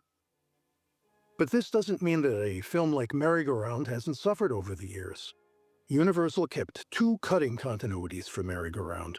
The A copy, which appears to correspond to the New York version, was 9,178 feet. But a B copy, prepared about a month after the opening, was a few minutes shorter, 8,767 feet. The current restoration, assembled from various sources, is the equivalent of approximately 8,125 feet. The film opened at New York's Rivoli Theater on July 1, 1923, to a strongly partisan reception. Everyone was aware of von Stroheim's connection with the project, and as late as February, Universal had been advertising it as co-directed by Stroheim and Julian. But suddenly, in March, Universal removed Stroheim's name from the advertising entirely. Stroheim's hardcore supporters, seizing on the fact of his dismissal, tore the picture apart. Its greatest lack is imagination. All that was put into it seems to have settled in the first reel, wrote Harriet Underhill. She felt that the film was a good advertisement for von Stroheim insofar as he had not directed it. Others weren't so sure. Robert E. Sherwood, who had earlier dismissed von Stroheim as wasteful and even stupid, felt that the completed film lacked the incoherence, the extravagant exaggeration, the total disregard of form which had marred his earlier works. Unlike Foolish Wives, the film had few avowed enemies. When the Film Daily tabulated critics' 10 best lists from around the country, James Cruise's The Covered Wagon emerged as the year's runaway success with 53 votes. But Merry-Go-Round was in second place with 26 votes, edging out both Douglas Fairbanks and Robin Hood and The Hunchback of Notre Dame. Studio records show that the picture returned a profit of $336,181, very substantial for those days and nearly enough to make up the losses on Foolish Wives. Over the years, Merry-Go-Round was known mainly from copies of the 16mm copies originally distributed by the Show-at-Home Movie Library. But this version, restored by Black Hawk Films in 2023, is based largely on 35mm material discovered in European collections. The print department junk file, which I found at the studio in 1971, indicates that Universal destroyed the 10 reels of negative, along with 3 cans of so-called added footage, on December 1, 1949. There is one Baroque footnote to this sorry tale that deserves mention if only to illustrate von Stroheim's hapless luck in contractual and commercial affairs. While casting the production, von Stroheim had been contacted by one Gladys Lewis, who was promoting a candidate for the role of Franz Josef. Under the name Georges Louise, she was the author of several privately printed and unexpurgated novels that had come to the attention of federal postal authorities. Von Stroheim had no use for her client, but he did invite her to drop in on the set the next time she was in Los Angeles. She arrived on the evening of October 3rd, just as all hell was breaking loose, and left for von Stroheim a copy of her novel, The Charmed American. A week or two after being fired by Universal, and realizing that the studio fully intended to complete the picture without him, he ran into Georges and her mother at the corner of Hollywood and Cahuenga. He remembered the virile style of The Charmed American and suggested they might work together to prepare a novelization of his script. For the next several weeks, von Stroheim regaled her with the plot of Merry-Go-Round, embroidering the scenario with all the good parts no censor would have ever allowed. He gave her access to all his research notes and even brought along advisors Albert Conti and Count Mario Caracciolo. There was an informal agreement that she would submit 3 sample chapters, and they would proceed from there. When von Stroheim received the 3 chapters, he rejected them as putrid and ordered her to stop. In all likelihood, von Stroheim had suddenly realized that the book project was a bad idea and was trying to back out. In fact, the quality of the writing is at least as good as what you see in the novels he later wrote himself. But Miss Lewis was not so easily discouraged, and on September 25th, 1923, 3 months after the film had opened, she copyrighted in her own name a novel called Merry-Go-Round. Lewis was not without a sense of humor. The book is subtitled From the Austrian and dedicated to my friend Erich von Stroheim, who was the inspiration for this work. It is a transparent novelization of von Stroheim's script, and the few incidents that do not appear in any of his treatments are classic von Stroheim stories, which he apparently elaborated for her during their weeks together. The book's mild pornography permits the detailing of obsessions forbidden on screen and suggests what all von Stroheim's films might have looked like had they been produced in less censorious times. For example, a long subplot involving the degradation of Gisela through a sadomasochistic relationship with her groom is lovingly described. The book, which has a great many footnotes, is also useful for explaining in detail the significance of various Viennese landmarks, ceremonial dates, and court rituals like the foot washing, which occur so often in von Stroheim's imperial films. The book was offered on private subscription, but only 91 copies had been distributed before von Stroheim stopped the sale with an injunction. Dragged into court by a furious von Stroheim, Lewis decided on an especially dirty defense. In a hair-raising letter to Will Hayes, Lewis threatened to hold the entire industry hostage to a catalog of scandals. This is some of what she wrote. Mr. von Stroheim's ideas of life and daily conduct, past and present at that time, are not such as would benefit the industry of motion pictures if I were called on to testify as to the method of our collaboration. The method actually consisted in Mr. von Stroheim telling me incidents of his life, boastful, nauseating events and incidents in the lives of every motion picture director and many stars of his profession, and in revealing his relations with these stars. He has a warped and immoral viewpoint of life and marital responsibility, and I was forced to listen to these scandalous details, which I merely tolerated in order to conclude my business with him. He revealed himself as utterly filthy-minded, lewd, vulgar, depraved, boastful of his irregular life and his vicious reputation, which he represents so well on the screen. I was amazed and dumbfounded.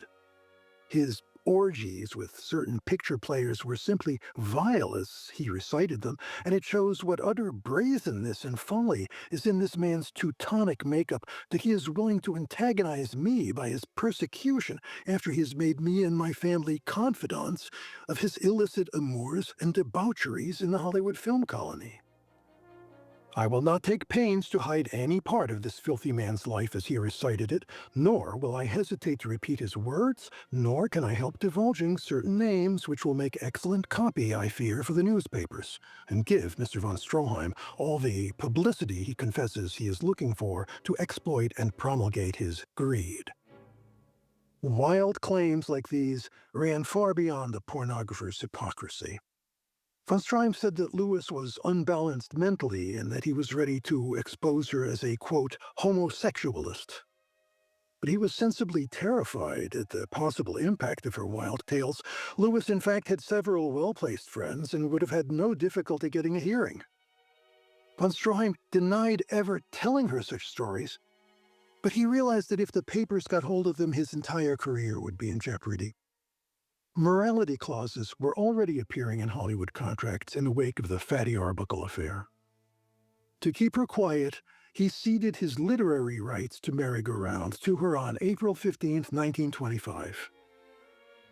Lewis immediately sued Universal for an accounting of the profits of the film, claiming that in firing von Stroheim they had broken their contract with him and therefore had no legal right to the material in his screenplay.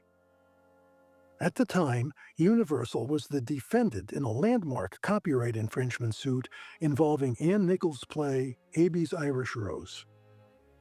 As that case was slowly wending its way to the United States Supreme Court, they paid Lewis $750 to discontinue her suit.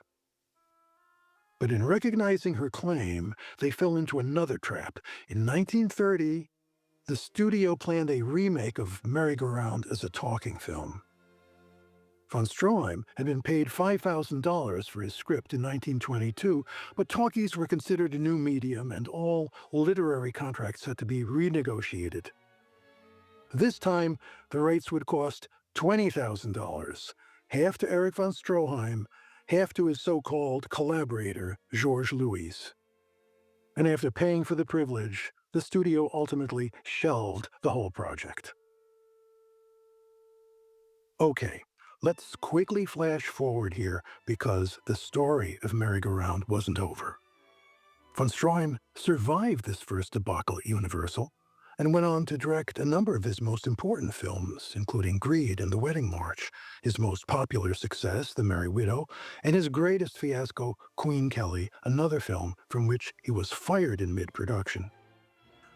But in the case of Queen Kelly, it's clear that at least one reason for that had nothing to do with von Stroheim, but involved instead the transition from silent movies to talking pictures. That transition did not happen overnight. By 1929, had succeeded in relegating silent pictures and many of the men and women who made them to the history books. While most film histories focus here on the fortunes of stars like John Gilbert and Norma Talmadge, many directors and writers were also given the sack. Major figures like Herbert Brennan, Rex Ingram, and Marshall Nealon saw their careers plummet. D.W. Griffith, like Stroheim, already reeling from a run of bad luck, suffered from the coming of sound in precisely the same way. These directors were said to be old-fashioned and ignorant of the requirements of microphones and dialogue. In fact, they were high-salaried freelancers, stubborn individualists who had never been comfortable as part of a corporate team. Studio executives took advantage of the new order to edge them out and replace them with less expensive and less intractable imports from the East. Those directors who did survive and flourish, like John Ford, Ernst Lubitsch, Michael Curtiz, Raoul Walsh, and King Vidor, were certainly no more knowledgeable about sound and dialogue, but they did enjoy reputations as reliable team players, something Griffith and von Stroheim had never bothered to acquire. Von Stroheim must have seen the handwriting on the wall, for he suddenly decided to put directing aside and work as an actor in a film directed by James Cruise, The Great Gabbo. Cruise was another free spirit about to see his career crash in the talkies, and Gabbo would become as much a millstone for him as it would be for von Stroheim. Cheaply produced for Sono Art, a Poverty Row independent, the film's technical crudities made it appear worse than it actually was. Von Stroheim played a crazed ventriloquist, a great vaudeville artist driven to madness, who has eliminated the line between his personal life and his professional career. In retrospect, this performance is terribly poignant, and much of the dialogue has an eerie, autobiographical quality. Von Stroheim himself was so drawn to the role that he took the dummy home at the end of shooting, but he lost track of Otto after Cruise borrowed him back for retakes and never returned him. Years later, Stroheim tried to buy the rights for a remake, only to find that they had already been picked up by Edgar Bergen. Unfortunately, appearing in The Great Gabbo would not have been seen as a simple respite from his directing chores by the rest of the Hollywood community, where the appearance of prosperity and success mattered tremendously. To be associated with big-budget disasters like The Wedding March and Queen Kelly was one thing. To be linked to a Poverty Row melodrama like The Great Gabbo was something else entirely. Stroheim had crossed to the other side of the tracks, and in doing so had irrevocably branded himself a has-been. There would still be directing projects, of course, but from this point, more and more of them would be stillborn. And as von Stroheim's condition grew more desperate, the tone of these acting jobs took on an increasingly unrealistic, even bizarre character. Indeed, no other washed-up film director would spend so many years parodying an image he himself had created. After Gabbo, audiences would pay to see von Stroheim on screen as a mad film director, surgeon, scientist, magician, vaudevillian, some creative type driven insane by an unreasonable passion for his art. But look at it this way. While men like D.W. Griffith and Herbert Brennan did nothing with their lives after being forced out of the business, Erich von Stroheim leaned into his notoriety. He never stopped working. So when Billy Wilder offered him what he once called that goddamned butler role, he took that one too. It was Sunset Boulevard. While working on one of these films in 1930, von Stroheim gave a long interview to Motion Picture Classic in which he spoke of nothing but the lost world of old Vienna. In this powerfully nostalgic monologue, he once again associated himself with the fallen regime and deplored the petty bourgeois society that had replaced it. If I speak of Vienna, it must be in the past tense, as a man speaks of a woman he has loved and who is dead, as a man speaks of his youth. For my Vienna is different from what they call Vienna now, as the quick is different from the dead. I shall never go back to the city where I was born. It would be like going to the morgue to identify the body of a sweetheart one remembers as a lovely, living woman with whimsical ways and 1,000 dear beauties. Heartbreaking. But von Stroheim did return to Vienna, and sooner than he might have expected. Carl Laemmle Jr., the 21-year-old son of the president of Universal, was now in charge of production at that studio and had instituted a program of upgrading the company's releases. He plans to phase out the westerns, serials, and B-movies with which Universal had generally been associated, and replace them with big-budget films like All Quiet on the Western Front and King of Jazz. And here is where Universal brings Merry-Go-Round and Vienna back into von Stroheim's life, only to pull the skids out from under him again and again. Paul Kohner, now a producer at Universal, insisted that von Stroheim be brought back to remake one of his early successes as a talking picture. In June 1930, Universal announced that Merry-Go-Round would be the new von Stroheim film, and this is when they paid the $10,000 each to von Stroheim and his collaborator, Georges Louis, for the talking rights. But for some reason, the project was shelved and Blind Husbands was announced instead. Von Stroheim was back at Universal, but he was not going to have an easy time of it. Although he demanded $50,000 for writing and directing, the studio agreed to only half that amount. He would be paid $500 per week while writing the script to a maximum of $3,000, and $1,250 per week while directing to a maximum of $7,500. If the film came in no less than 10% over budget, there would be an additional $14,500 bonus. Despite these incentives put into the contract for von Stroheim to work quickly and cheaply, Universal still insisted on the right to fire him at any time and for any reason. An internal studio memo reads, "The only reason for this is the fact that Mr. von Stroheim has proven in the past that he does not particularly crave money. And he'd be maybe willing to get into the frame of mind of where a bonus won't mean anything to him and might then start out to shoot the bankroll." On July 21st, Carl Laemmle cabled R.H. Cochran in the New York office that he had, quote, "tied him hand, foot, if doesn't come up expectations, quality, quantity, footage, or general dissatisfaction can take him off any time, no further obligation.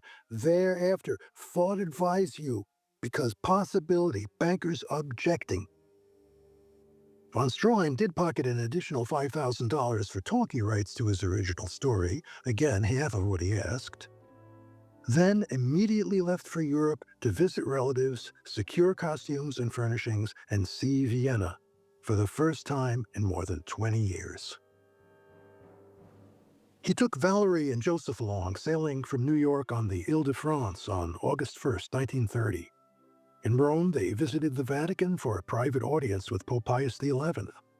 Because the affair was formal, 8-year-old Joseph wore his full-dress uniform from the Black Fox Military School in Hollywood, complete with sword. The Pope was impressed enough to award him the Order of St. Teresa, leaving his father somewhat surprised that there was no decoration for him. The family album also documents time spent in Venice and the Tyrol, where von Stroheim began acquiring peasant costumes, handicrafts, and furnishings for the picture. But von Stroheim never took his family to see Vienna. He claimed to have found a caricature of himself in a German-language newspaper drawn with a black border and a rope around his neck, indicating what would happen if he ever returned to the city he had so slandered in films like Merry-Go-Round and The Wedding March. Valerie saw him disguise himself in a false beard and go off alone. What he may actually have seen was a copy of the January 1930 issue of the right-wing journal Der Kuckuck. Under the guise of a review of the Wedding March, Siegfried Weyer published for the first time a true account of von Stroheim's Austrian military career and family origins. Ironically, because of the dubious source of this revelation, it was disregarded outside of the fascist press. When questioned about these and other claims by French journalists in the 1930s, von Stroheim flatly replied, "If I'm a Jew, so's the Pope." In Vienna, he saw his mother, whose illness had been a major impetus for the trip, as well as his brother Bruno. But why was the visit such a secret? It seems improbable that von Stroheim really felt that his life was in danger. More likely, he did not relish a meeting between his American family and his European family. Eric frequently wrote to Bruno, and Valerie remembered the packages he would send to his mother. Poppy seeds were a favorite. She also remembered that Bruno was a financial pest and that Eric's mother would write and tell them not to send Bruno so much money. But Valerie had no idea at this time that Eric was Jewish, and he apparently wanted to keep it that way. She stayed behind at Innsbruck with Joseph and the Order of St. Teresa. On the way home, the family stopped to visit the casino at Monte Carlo, then sailed from Plymouth on the SS Paris on October 1st, 1930. On returning to California, von Stroheim began work on the Blind Husband script and hid away at Lake Arrowhead for 8 weeks until the first draft was ready. When he returned to Hollywood, Paul Kohner went over to see the results. He came out with what looked like 2 telephone books, today's telephone books, that thick. I said, "Von, you must be insane. You don't think Mr. Laemmle will ever read this? I told you, we have to have a script of not more than 90 or 100 pages. Von Stroheim went back to work and produced at least 9 drafts between December 1930 and April 1931. The longest ran 618 scenes, and all were predictably overwritten, a common fault of most early talkies. The final draft followed the text of the original in great detail, although this time the von Stroheim character escapes with his life. There is particular attention to the details of sound, the ringing of bells, the cries of animals, the rattle of carriage wheels over mountain paths. Much German is spoken. Von Stroheim issued detailed preparation sheets listing dozens of items like pig's bladder tobacco pouches that would have to be manufactured en masse according to samples or sketches he provided. Scores of peasant, military, and civilian costumes were ordered. Supplies of pre-war Austrian Kronen demanded, and particular issues of 1913 medical journals specified. Every extra was individually characterized. An old woman seen as part of a crowd was not just an old woman, but one very old woman, 1,000 wrinkles. All the lieutenant's decorations are described: the Jubilee Cross of 1908, the Annexation Medal, and the Mariana Cross, all decorations that von Stroheim himself claimed to have won. When he finally had a script that Kohner could support, the two started off to see Laemmle for final approval. We walked out of the house, and when we came to the sidewalk, he turned around and walked back. I said, "Von, what's the matter with you? Didn't you see? A black cat crossed over." He wouldn't go that day.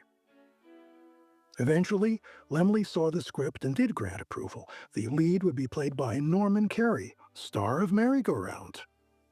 Maddie Christians and Sasha Viertel were also cast, and bit parts were written in for Albert Conti, Major John Farrow, and Eric von Stroheim Jr., the director's older son. The archive department at Universal City holds a sheaf of architectural designs, all approved by Kohner or von Stroheim, which would have been constructed around existing buildings already standing on the back lot. The entire film would be in 2-color Technicolor, and location scenes would be taken at Lake Arrowhead. When I interviewed him in 1977 for the documentary film The Man You Loved to Hate, Paul Kohner remembered what happened next very clearly. We got to the point where production was just 3 days off. This was a Friday, early afternoon at Universal Studio. We were supposed to go on Sunday up to Lake Arrowhead to shoot exteriors. I sat in my office when an assistant director came running. He said, "Paul, you better come over to the stage where the bells are because von Stroheim is going berserk." "What is it?" I rushed over there.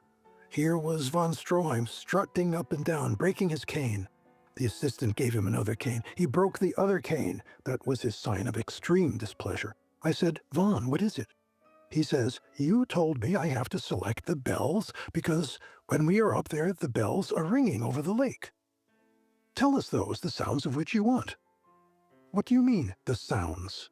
"I want the bells up at Arrowhead hanging over the lake." I said, "Von, you must be crazy. Why do you want to have the bells hanging over the—" "Because don't you know that bells sound different? The sound is different when it's over the water." I said, "That may be the case, but that's not how you make talking pictures sound pictures today. We record the sound of the bells, then we lay the sound over the scene. The next thing you're going to tell me there isn't going to be a band playing while the dance is going on?" I said, "Of course, Vaughn, the band will not be playing. There will be a band, and they will pretend to play, but the music will be recorded separately. You must be crazy if you think I'm going to direct a picture like that." I said, "Vaughn, the people have dialogue when they are dancing. They will be talking to each other. You cannot do it and have the music playing." Well, he just stormed off the set like a wild man. I knew eventually Vaughn would give in, but it never came to this because 10 minutes later, I was called into the office of Mr. Lemley. Both Lemleys were there, surrounded by the entire retinue of studio managers and assistants. Uncle Carl spoke first. "Kohner, before you say anything, I don't want to hear anything. I want you to fire von Stroheim. He is out. The picture is off." The incident of the bells was clearly a pretext. Von Stroheim's so-called ignorance of the realities of sound seems in retrospect another example of his inability to cheat.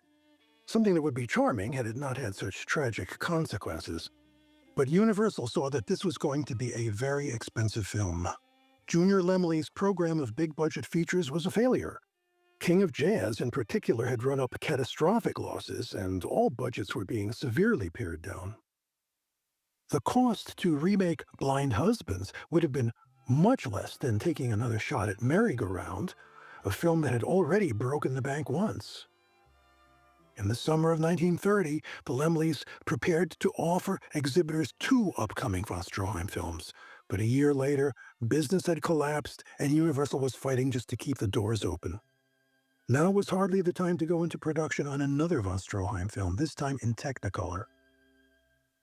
When I asked him about this years later, Junior Lemley told me, "Firing von Stroheim was the smartest thing I ever did." So when did Erich von Stroheim's career as a director really end? Some say it happened when his only talking film, Walking Down Broadway, was taken away from him by Fox in 1933, retitled, and remade by someone else. Others say that film was of no consequence anyway, and point to his earlier firing by Joseph P. Kennedy and Gloria Swanson from Queen Kelly. The last time he had ever directed anything resembling the lavish million-dollar pictures he was famous for. But I suggest that we look at Merry-Go-Round, not the Universal silent picture that he was thrown off in 1922 by Irving Thalberg, but the Technicolor remake that Universal announced in 1930. This tragic attempt to return to Universal City, site of his first screen triumphs, got all mixed up with Vaughn's own mysterious return to Vienna, city of his dreams. This time, not just one Hollywood catastrophe, but 2, both films snuffed out by Universal even before the cameras started turning. This is the insult from which von Stroheim's career never recovered. The career that Carl Laemmle Sr. had launched in 1919, both senior and junior, torpedoed in 1931. The film called Merry-Go-Round that we look at today stands somewhere between these two moments, the broken fragments of a would-be von Stroheim film looking back to the start of one of cinema's most promising careers and forward to a string of humiliations and defeats unparalleled in Hollywood history. On the other hand, von Stroheim clearly wants to leave us with one simple message. No matter what happens to us mere mortals, the merry-go-round of life never stops spinning. This is Richard Kozarski again. Thank you for listening to my story of Erich von Stroheim's merry-go-round. Or maybe I should say my stories, because we've been talking about the film that Erich von Stroheim wanted to make, the film that he put into production, the film that Rupert Julian completed and how that version was promoted and sold to audiences around the world, the book that von Stroheim's collaborator Georges Louis put together, even the talking picture version that Universal hired him to make in 1930. Not to mention projects like Old Heidelberg and The Wedding March, which, as we've seen, are also part of this grand narrative. By comparison, talking about greed is relatively straightforward. Hollywood history is always a problem. You need to wade through mountains of information, much of which is conflicting, incomplete, or just a pack of lies. But talking about von Stroheim, whose entire persona was fictitious, may be as hard as it gets. The man not only made up stories about who he really was for the benefit of his fans and employers, he lied to his wives and children as well. As for his professional career, to paraphrase Billy Wilder, studio press agents were already working overtime on that. At some point in the future, the next commentary track for Merry-Go-Round will be created by AI. It will scrape everything together, hallucinate a bit, and give you a story that sounds comfortably familiar. But we don't have the advantage of that here. The people at Flickr Alley ask me where I got all this information, which is a good question. Commentary tracks don't have footnotes, but I think we have time for a bit of historiography here. So, in the 1960s, I was reading whatever I could about films and film history. I read the work of people like Herman Weinberg and Arthur Linig, who made this von Stroheim character seem really interesting. Seeing his films was possible, but not easy. Sometimes you had to go to Washington or Rochester, or wait for a print to be shipped over from the Cinematheque. You did what you could. By 1969, I had my own 8mm home movie print of Merry-Go-Round, which I ran for my undergraduate film club. At NYU, I decided to write my dissertation on von Stroheim under the guidance of William K. Everson, a fabulous character who opened many doors, introduced me to people like David Bradley, Kevin Brownlow, James Card, and David Shepard. The American Film Institute, in those days, had a research fellowship program that paid young scholars to come to Hollywood, conduct interviews, and look through production files that were then still housed at studios like Paramount or Universal. This was a wonderful opportunity, which, unfortunately, they were unable to continue. So when I quote here from Universal Script Department files, or my interviews with Anita Luce, Paul Kohner, or Carl Laemmle Jr., or von Stroheim's wife Valerie, it all comes out of that film generation movement of the 1970s that changed not only the way American films were made, but how American film history was written and understood. That sort of access to primary sources was just not available earlier. So I wrote the dissertation, but that wasn't the end of it. Von Stroheim is not the kind of subject a researcher can just put aside as finished. There were books to write. A documentary film on The Man You Loved to Hate produced by Patrick Montgomery. Rick Schmidlin's 4-hour reconstruction of The Complete Greed. Film festivals in Pordenone and San Francisco, DVDs and Blu-rays that needed notes and commentaries. Like Al Pacino in The Godfather, just when I thought I was finished with von Stroheim, I get pulled back in again. Hey, I have no complaints. Today, it's no longer possible to talk to Hollywood pioneers like these, but institutional collections, libraries, and film archives are now much better resourced. For von Stroheim scholarship, this is especially true in great research centers like New York, Los Angeles, Paris, and Vienna. In fact, the last person I want to thank here is Michael Lobenstein, who acquired 50 years' worth of my von Stroheim research for the Austrian Film Museum. They have a wonderful website, check it out. And if you want to read more, try Von, The Life and Films of Erich von Stroheim, still in print from Limelight Editions. Thank you.